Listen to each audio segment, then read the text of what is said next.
ನಮಸ್ಕಾರ, ನೀವು ನೋಡ್ತಾ ಇದ್ದೀರಾ ವಿವಿಸಿ ನ್ಯೂಸ್ ಬೀಟ್. ನಾನು ಯಶಸ್ವಿನಿ. ಈಗ ಹೆಡ್ಲೈನ್ಸ್. ಚಿಕಿತ್ಸೆ ಪಡೆಯುತ್ತಿದ್ದ ವಾರೆಂಟ್ ಆರೋಪಿ ಜಿಲ್ಲಾಸ್ಪತ್ರೆಯಲ್ಲಿ ಅನುಮಾನಾಸ್ಪದ ಸಾವು, ಕುಟುಂಬಸ್ಥರಿಂದ ಸಮಗ್ರ ತನಿಖೆಗೆ ಆಗ್ರಹ. ಕ್ಯಾರ್ಪೇಟೆಯಲ್ಲಿ ಚಿರತೆಗಳ ಅಟ್ಟಹಾಸ, ರೈತನ 15 ಕುರಿಗಳ ಮೇಲೆ ದಾಳಿ, ಹಲವು ಕುರಿಗಳಿಗೆ ಗಂಭೀರ ಗಾಯ.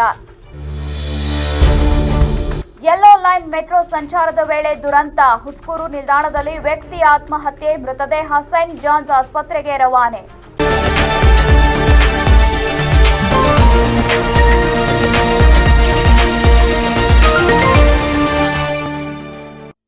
ಜಿಲ್ಲೆಯಲ್ಲಿ ವಾರಂಟ್ ಹಿನ್ನೆಲೆಯಲ್ಲಿ ಜೈಲು ಸೇರಿದ್ದ ಆರೋಪಿಯೊಬ್ಬರು ಚಿಕಿತ್ಸೆ ಪಡೆಯುತ್ತಿದ್ದ ವೇಳೆ ಸರ್ಕಾರಿ ಆಸ್ಪತ್ರೆಯಲ್ಲಿ ಮೃತಪಟ್ಟಿರುವ ಘಟನೆ ನಡೆದಿದೆ. ಘಟನೆಗೆ ಸಂಬಂಧಿಸಿದಂತೆ ಕುಟುಂಬಸ್ಥರು ಅನುಮಾನ ವ್ಯಕ್ತಪಡಿಸಿ ಸಮಗ್ರ ತನಿಖೆ ನಡೆಸುವಂತೆ ಒತ್ತಾಯಿಸಿದ್ದಾರೆ. ವಾರಂಟ್ ಪ್ರಕರಣದಲ್ಲಿ ಹಾಸನ ಜಿಲ್ಲಾ ಕಾರಾಗೃಹಕ್ಕೆ ಸೇರಿದ್ದ ಚನ್ನರಾಯಪಟ್ಟಣ ತಾಲೂಕಿನ ಹೊನ್ನಶೆಟ್ಟಿಹಳ್ಳಿ ಗ್ರಾಮದ 28 ವರ್ಷದ ವಿಶ್ವನಾಥ್ ಅಸ್ವಸ್ಥಗೊಂಡ ಹಿನ್ನೆಲೆಯಲ್ಲಿ ಹಾಸನದ ಸರ್ಕಾರಿ ಆಸ್ಪತ್ರೆಗೆ ದಾಖಲಿಸಲಾಗಿತ್ತು. ಆದರೆ ಚಿಕಿತ್ಸೆ ಫಲಕಾರಿಯಾಗದೆ ಸೋಮವಾರ ರಾತ್ರಿ ಮೃತಪಟ್ಟಿದ್ದಾರೆ. ವಿಶ್ವನಾಥ್ ಸಾವಿನ ಸುದ್ದಿ ತಿಳಿಯುತ್ತಿದ್ದಂತೆಯೇ ಕುಟುಂಬಸ್ಥರ ಆಕ್ರಂದನ ಮುಗಿಲು ಮುಟ್ಟಿದ್ದು, ಸಾವಿನ ಕುರಿತು ಅನುಮಾನ ವ್ಯಕ್ತಪಡಿಸಿರುವ ಕುಟುಂಬಸ್ಥರು ಸಂಬಂಧಪಟ್ಟ ಅಧಿಕಾರಿಗಳು ಪ್ರಕರಣದ ಕುರಿತು ಸಮಗ್ರ ಹಾಗೂ ನ್ಯಾಯಸಮ್ಮತ ತನಿಖೆ ನಡೆಸಿ ಸತ್ಯಾಂಶ ಹೊರತರುವಂತೆ ಆಗ್ರಹಿಸಿದ್ದಾರೆ. ಅವರು ಅಂಗಡಿ ಒಳಗೆ ಚಮಿ ಇವರು ಕದ್ದು ಓಡೋದು ಸೂಟ್ ಔಟ್ ಆಯ್ತಲ್ಲ, ಕದ್ದು ಓಡೋದಾಗ ಆಗ್ಲಿಂದ ಕೇಸಿಗೆ ಸೇರ್ಸಿರೋದು ಇವ್ರನ್ನ. ಸೂಟ್ ಔಟ್ ಆಯ್ತಲ್ಲ ನಮ್ ಗೇಟ್ ಅಲ್ಲಿ. ಯಾವ ವಿಚಾರಕ್ಕೆ ಅಂತ ಗೊತ್ತಿಲ್ಲ, ಒಟ್ಟಿನಲ್ಲಿ ಇವನ್ನ ಆಗ್ಲಿಂದ ಸೇರ್ಸಿರೋದು, ಪೊಲೀಸ್ ಸೇರ್ಸಿರೋದು. ಯಾವ ಕೇಸು ಅಂತ ಗೊತ್ತಿಲ್ಲ, ಇಂಥ ಮುಟ್ಟನೆ ಅನ್ನೋದು ಗೊತ್ತಿಲ್ಲ, ಪಿಕ್ಚರ್ ಯಾವುದು ಇಲ್ಲ. ಒಟ್ಟಿನಲ್ಲಿ ಆ ಕೇಸಿಗೆ ಇನ್ವಾಲ್ವ್ ಮಾಡಿದ್ರು. ಇವನ್ ಫ್ಯಾಕ್ಟ್ರಿ ಅಂಗಡಿ ಹಾಕೊಂಡು ಫ್ಯಾಕ್ಟ್ರಿ ಅಂಗಡಿ ಸೂಟ್ ಔಟ್ ರೈತನ ಮಗ ಕೆಲ್ಸಕ್ಕೆ ಹೋಗೋನು ಬರೋನು, ವೆಲ್ಡಿಂಗ್ ಕೆಲ್ಸಕ್ಕೆ ಹೋಗೋನು ಬರೋನು. ಇವ್ರು ಆಗ್ಲಿಂದ ಆ ಕೇಸಿಗೆ ಸೇರ್ಸಿರೋದು. ಈ ಕೇಸ್ ಇಂಥದ್ದು ಅಂತ ನನಗೆ ಗೊತ್ತಿಲ್ಲ, ತಂದೆ ತಾಯಿಗಳಿಗೆ ಗೊತ್ತಿಲ್ಲ. ಆ ಥರ ಹಾಕಿ ಕೋರ್ಟ್ಗೆ ಹೋಗ್ಬೇಕು, ನಾನು ಹಿಂಗೆ ಬೇಲ್ ತಗೋಬೇಕು ಅಂತ ಹೇಳ್ಬಿಟ್ಟು ಇವ್ನು ಬಂದಾಗ ಯಾಕೆ ವಿಚಾರ ಅಂತ ಕೇಳಿದಾಗ ಹಿಂಗೆ ಯಚನಹಳ್ಳಿ ಜೊತೆ ಸೇರ್ಸರ್ ಕನ್ನಪ್ಪಾಜಿ ಪುಕ್ಸಟ ಸೇರಿಸ ಕೇಸ್ ಮಾಡ್ಯಾರ ನನ್ನ ಮೇಲೆ. ನಾನು ಏನೂ ಮಾಡಿಲ್ಲ, ಪುಕ್ಸಟ ಕೇಸ್ ಮಾಡ್ಯಾರ ಅಂತ ಅಂದ. ಮಗ ಚೆನ್ನಾಗಿದ್ದ, ಪುಕ್ಸಟ ಕೇಸ್ ಮಾಡ್ಯಾರ, ನಾನು ಏನೂ ಮಾಡಿಲ್ಲ ಅಂತ ಹೇಳ್ಬಿಟ್ಟು ಇಷ್ಟು ಹೇಳ್ದ. ಅವನು ಹಾಸ್ಪಿಟ್ಲಿಗೆ ಇವ್ರು ಕರ್ಕೊಂಡ್ಬಂದು ನೆನ್ನ ದಿವಸ ಇಷ್ಟೊತ್ತಿನಲ್ಲಿ ಅವ್ರ ಮನೆಯಲ್ಲೇ ಆಚೆ ಮನೆಲ್ಲ ಕರ್ಕೊಂಡ್ಬಂದಾರೆ. ಜೈಲಿಂದ ನಾವು ನೋಡ್ಕೊಂಡು ಹೋದು. ನೋಡ್ಕೊಂಡು ಒಂದ್ ದಿವಸ ಆಯ್ತು. ಒಂದ್ ದಿವಸ ಆದ್ಮೇಲೆ 2 ದಿವಸ, ಇವತ್ತಿ 3 ದಿವಸದಿಂದ ಫೋನ್ ಮಾಡಿಲ್ಲ ಅವನು. ನೆನ್ನ ದಿವಸ ಇವ್ರೆ ನಮಗೆ ಪೊಲೀಸ್ ಮಾಡಿದ್ರು, ನಿಮ್ ಮಗಂಗೆ ರೆಕಾರ್ಡ್ ಇದ್ವಲ್ಲ, ಹಳ ರೆಕಾರ್ಡ್, ಆಸ್ಪತ್ರೆಗೆ ಸೇರ್ಸಿದ್ವಿ, ಎಮರ್ಜೆನ್ಸಿ ವಾರ್ಡ್ ಅಲ್ಲಿ ಬನ್ನಿ ಅಂತ ಹೇಳ್ಬಿಟ್ಟು ಇವ್ರು ಫೋನ್ ಮಾಡಿದ್ವಿ. ಆ ರೆಕಾರ್ಡ್ ತಗೊಂಡು ನಾನು ಹುಷಾರ್ ಮಾಡ್ಕೊಂಡು ಹೋಗಿದ್ದೀನಿ ಇಲ್ಲಿಂದಲೇ. ಹುಷಾರಿಲ್ದಾಗ ಒಂದೊಂದ್ಸಲಿ ತಲೆ ಸುತ್ತ ಬಿದ್ದಾಗ ನಾನು ಹುಷಾರ್ ಮಾಡ್ಕೊಂಡು ಹೋಗಿದ್ದೀನಿ. ಕೆಲ್ಸಕ್ಕೆ ಹೋಗ್ಯಾನೆ, ಕೆಲ್ಸಕ್ಕೆ ಹೋಗ್ಯಾನೆ. ಅವ್ನ್ ಕೆಲಸ ಮಾಡ್ತಾ ಇರೋದು ರೆಕಾರ್ಡ್ ಎಲ್ಲಾನು ಕೊಟ್ಟಿದ್ದೀವಿ. ಇವನು ಅವ್ರ ಸವಾಸ ಬಿಟ್ಬಿಟ್ಟು ಕೆಲ್ಸಕ್ಕೆ ಹೋಯ್ತಿದ್ದ. ಸರ್, ಇದು ನಮಗ್ ಅನುಮಾನ, ಏನಕ್ಕೆ ಸತ್ತಾರೋ ನಾವು ಕಣ್ಣಿಂದ ನೋಡಿಲ್ಲ, ಅನುಮಾನ. ಈಗ ಅಲ್ಲಿ ಅಂಗಡಿ ಮಾಡಿಕೊಂಡಿದ್ದೆ ಸರ್, ಅವ್ರ ಫ್ರೆಂಡ್ ಅಂತ ಬಂದ್ಬಿಟ್ಟು ಈಗ ಅಂಗಡಿ ಒಳಗ್ ಮಲ್ಕೊಂಡಿದ್ಕೆ ಇವ್ರನ್ನ ಕೇಸ್ ಹಾಕ್ಬಿಟ್ಟು ಕರ್ಕೊಂಡ್ ಹೋಗಿ ಎಲ್ಲದಕ್ಕೂ ಇವ್ರನ್ನ ಕೇಸ್ ಮಾಡಿ ಕರ್ಕೊಂಡ್ ಹೋಗಿ ಎಲ್ಲ ಸಾಯಿಸ್ಬಿಟ್ರು ಸರ್. ಕೋರ್ಟ್ ಎಲ್ಲದಕ್ಕೂ ಯಾವ ತಪ್ಪು ಮಾಡ್ದೆ ಹೋದ್ರು ಈ ಪೊಲೀಸ್ ಕೇಸ್ ಯಾವಾಗ್ಲೂ ಹೇಳ್ಕೊಂಡು ಹೋಗ್ರು ಸರ್. ಬಡಿಯೋದು ಎಲ್ಲ ಮಾಡಿ ಪೊಲೀಸರು ಇವತ್ತು ಕಾಡೆ ಹಣ ಮಾಡ್ಬಿಟ್ರು ಸರ್ ನನ್ನ ತಮ್ಮನ್ನ. ಸರ್ ಏನು ಅಂತಾನೆ ಗೊತ್ತಿಲ್ಲ ಸರ್, ಮನೇಲೆ ಇರೇನು ಎಲ್ಲಾರು ಸರ್ ಎಲ್ ಗಲಾಟೆ ಆದ್ರು ಕರ್ಕೊಂಡು ಹೋಗೋರು ಸರ್, ಬಡಿಯಾರು. ಅದ್ರಲ್ಲಿ ನಾವು ತಿಂದಿವತ್ ಸತ್ತೋದ ಸರ್. ಇವತ್ ನಮ್ ಕೈ ಬಿಟ್ಟು ಹೋದ, ಎಲ್ಲ ನೋಡ್ಬಿಟ್ಟು 20 ದಿನ ಆಯ್ತೇನೋ ಸರ್. ಈ ಮಂಗ್ಳೂರ್ ಬಂದ್ರೆ 1 ತಿಂಗ್ಳಾಯ್ತು. ಕರ್ಕೊಂಡೋದ ಮೊನ್ನೆ ಚೆನ್ನಾಗೆ ಮಾತಾಡಿದ್ನಂತೆ, ಇವತ್ತಿಲ್ಲ. ಕೈಯಾರ ಕರ್ಕೊಂಡ ಸರ್. ಏನಾಯ್ತು ಎಂತಾಯ್ತು ಅಂತ ಗೊತ್ತಿಲ್ಲ ಸರ್, ಯಾರು ಹೇಳಿಲ್ಲ. ಸರ್ ನಮ್ಮ ಅಪ್ಪ ಅಮ್ಮ ಬಂದಿದ್ರು ಸರ್ ಮೊನ್ನೆ. ನಾನಂತೂ ಬಂದಿರ್ಲಿಲ್ಲ ಸರ್ ಜೈಲಿಗೆ. ನಾನ್ ಬಂದಿಲ್ಲ ಸರ್. ಜೈಲಿಗೆ ಬರೋದ್ಕಿಂತ ಫಸ್ಟ್ ನೋಡಿದ್ದು ನಾನು.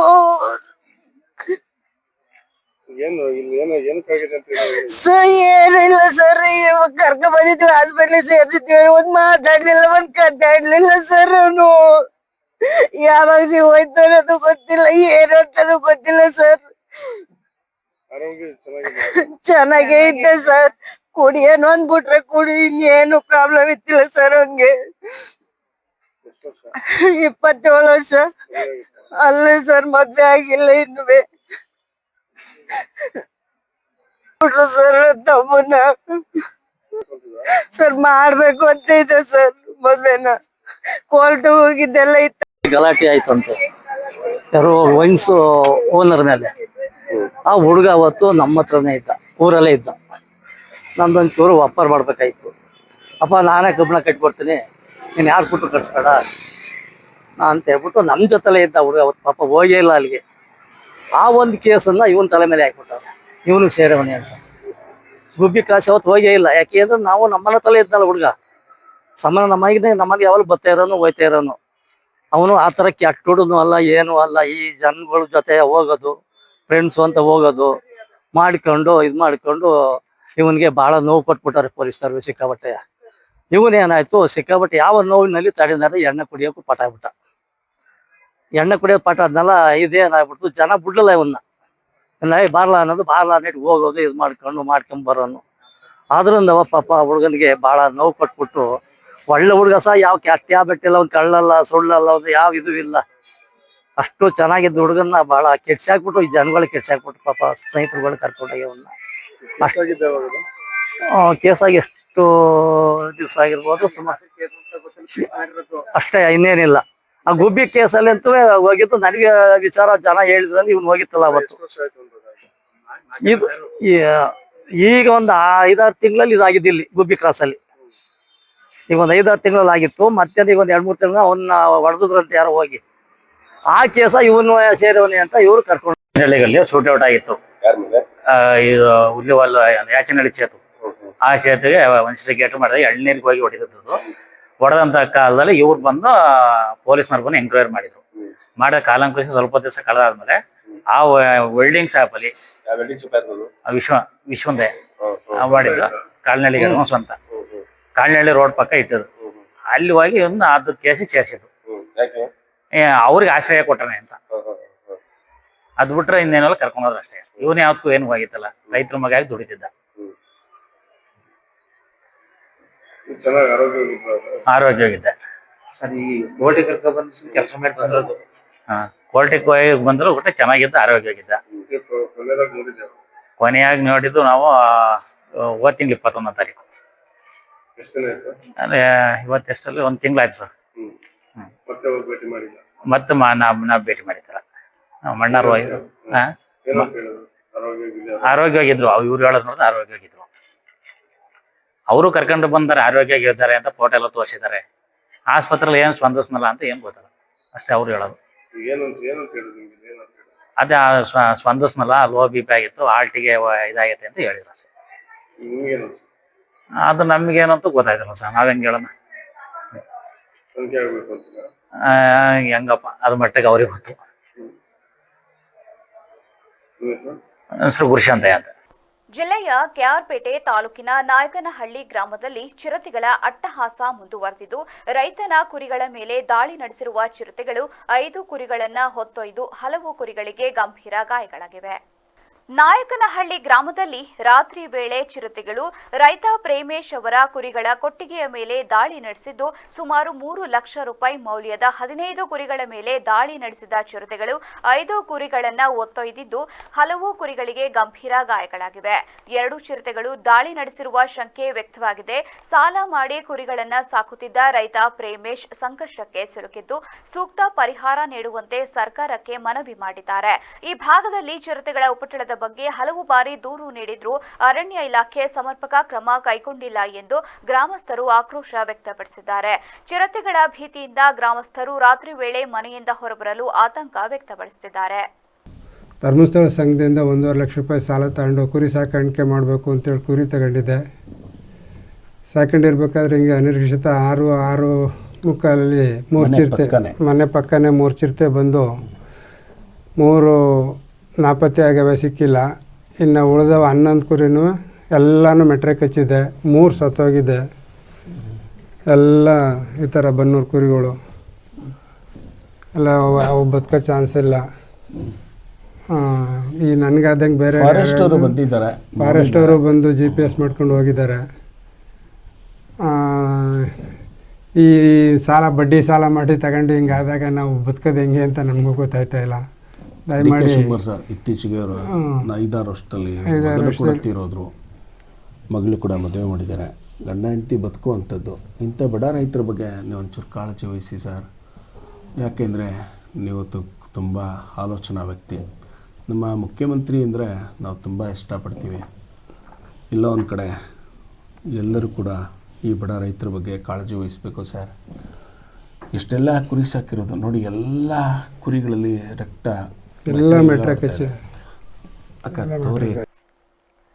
ಹುಸ್ಕೂರು ಮೆಟ್ರೋ ನಿಲ್ದಾಣದಲ್ಲಿ ವ್ಯಕ್ತಿಯೊಬ್ಬರು ಮೆಟ್ರೋ ಹಳಿಗೆ ಹಾರಿ ಆತ್ಮಹತ್ಯೆ ಮಾಡಿಕೊಂಡಿದ್ದು, ಮೃತದೇಹವನ್ನ ಮೆಟ್ರೋ ಸಿಬ್ಬಂದಿ ಹಾಗೂ ಹೆಬ್ಬಗೋಡಿ ಪೊಲೀಸರು ತೆರವುಗೊಳಿಸಿದ್ದಾರೆ. ಆರ್ವಿ ರಸ್ತೆ Bommasandra yellow line Huskur metro ನಿಲ್ದಾಣದಲ್ಲಿ ವ್ಯಕ್ತಿಯೊಬ್ಬರು ಮೆಟ್ರೋ ಹಳಿಗೆ ಹಾರಿ ಆತ್ಮಹತ್ಯೆ ಮಾಡಿಕೊಂಡಿದ್ದು, ಮೃತದೇಹವನ್ನ ಮೆಟ್ರೋ ಸಿಬ್ಬಂದಿ ಹಾಗೂ ಹೆಬ್ಬಗೋಡಿ ಪೊಲೀಸರು ಹೊರತೆಗೆದು ಆಂಬ್ಯುಲೆನ್ಸ್ ಮೂಲಕ ನಗರದ ಸೈಂಟ್ ಜಾನ್ಸ್ ಆಸ್ಪತ್ರೆಯ ಶವಗಾರಕ್ಕೆ ರವಾನಿಸಿದ್ದಾರೆ. ಘಟನೆ ಹಿನ್ನೆಲೆಯಲ್ಲಿ ಆಗ್ನೇಯ ವಿಭಾಗದ ಡಿಸಿಪಿ ಮೊಹಮ್ಮದ್ ಸುಜೀತಾ ಸ್ಥಳಕ್ಕೆ ಭೇಟಿ ನೀಡಿ ಪರಿಶೀಲನೆ ನಡೆಸಿದ್ದಾರೆ. ಮೃತರನ್ನ ಉತ್ತರ ಕರ್ನಾಟಕ ಮೂಲದ ರಾಜೇಶ್ ಹಿರೇಮಠ ಎಂದು ಗುರುತಿಸಲಾಗಿದ್ದು, ಅವರು ಈ ಹಿಂದೆ ಖಾಸಗಿ ಸುದ್ದಿ ವಾಹಿನಿ ರಲ್ಲಿ ಕೆಲಸ ಮಾಡ್ತಿದ್ರು. ಸುಮಾರು 4 ತಿಂಗಳ ಹಿಂದೆ ಉದ್ಯೋಗ ತೊರೆದಿದ್ರು ಎನ್ನಲಾಗಿದ್ದು, ಘಟನೆಗೆ ಸಂಬಂಧಿಸಿದಂತೆ ಪೊಲೀಸರು ತನಿಖೆ ಮುಂದುವರೆಸಿದ್ದಾರೆ. ಈ ವಾರದೊಳಗೆ ಸಚಿವ ಸಂಪುಟ ವಿಸ್ತರಣೆ ಪ್ರಕ್ರಿಯೆ ಪೂರ್ಣಗೊಳ್ಳಲಿದ್ದು, ದೆಹಲಿಯಲ್ಲಿ ರಾಜ್ಯದ ಸಂಸದರೊಂದಿಗೆ ಸಭೆ ನಡೆಸಿ ಬರ ಮತ್ತು ಪ್ರಮುಖ ನೀರಾವರಿ ಯೋಜನೆಗಳ ಕುರಿತು ಚರ್ಚೆ ನಡೆಸುವುದಾಗಿ ಮುಖ್ಯಮಂತ್ರಿ ಡಿಕೆ ಶಿವಕುಮಾರ್ ಅವರು ತಿಳಿಸಿದ್ದಾರೆ. ಈ ಕುರಿತು ಮಾತನಾಡಿರುವ ಅವರು, ಸಚಿವ ಸಂಪುಟ ವಿಸ್ತರಣೆ ವಿಚಾರದಲ್ಲಿ ಮಾಧ್ಯಮದವರು ಆತುರದಲ್ಲಿದ್ದಾರೆ. ಮುಖ್ಯಮಂತ್ರಿಯಾದ ಬಳಿಕ ಮೊದಲ ಬಾರಿಗೆ ರಾಜ್ಯದ ಎಲ್ಲಾ ಸಂಸದರೊಂದಿಗೆ ದೆಹಲಿಯಲ್ಲಿ ಸಭೆ ನಡೆಸಲಿದ್ದಾರೆ. ಈ ವೇಳೆ ರಾಜ್ಯದ ಗಂಭೀರ ಬರ ಪರಿಸ್ಥಿತಿ ಹಾಗೂ ಕುಡಿಯುವ ನೀರಿನ ಸಮಸ್ಯೆ, ಕಾವೇರಿ, ಮಹದಾಯಿ, ಮೇಕೆದಾಟು ಮತ್ತು ಕೃಷ್ಣಾ ಸೇರಿದಂತೆ ಪ್ರಮುಖ ನೀರಾವರಿ ಯೋಜನೆಗಳ ಕುರಿತು ಚರ್ಚೆ ನಡೆಸಲಿದ್ದೇವೆ ಎಂದರಲ್ಲದೆ, ದೆಹಲಿಯ ಸಭೆಯ ಬಳಿಕ ಬೆಂಗಳೂರಿನಲ್ಲಿ ಸರ್ವಪಕ್ಷ ಸಭೆ ಕರೆಯಲಾಗಿದ್ದು, ರಾಜ್ಯದ ಹಿರಿಯ ನಾಯಕರೊಂದಿಗೆ ಪ್ರಮುಖ ವಿಷಯಗಳ ಕುರಿತು ವಿಸ್ತೃತ ಚರ್ಚೆ ನಡೆಸಲಾಗುವುದು ಎಂದು ತಿಳಿಸಿದ್ದಾರೆ. ನಮ್ಮೆಲ್ಲ ಸಂಸತ್ ಸದಸ್ಯರನ್ನ ಭೇಟಿ ಮಾಡ್ತಾ ಇದ್ದೀನಿ.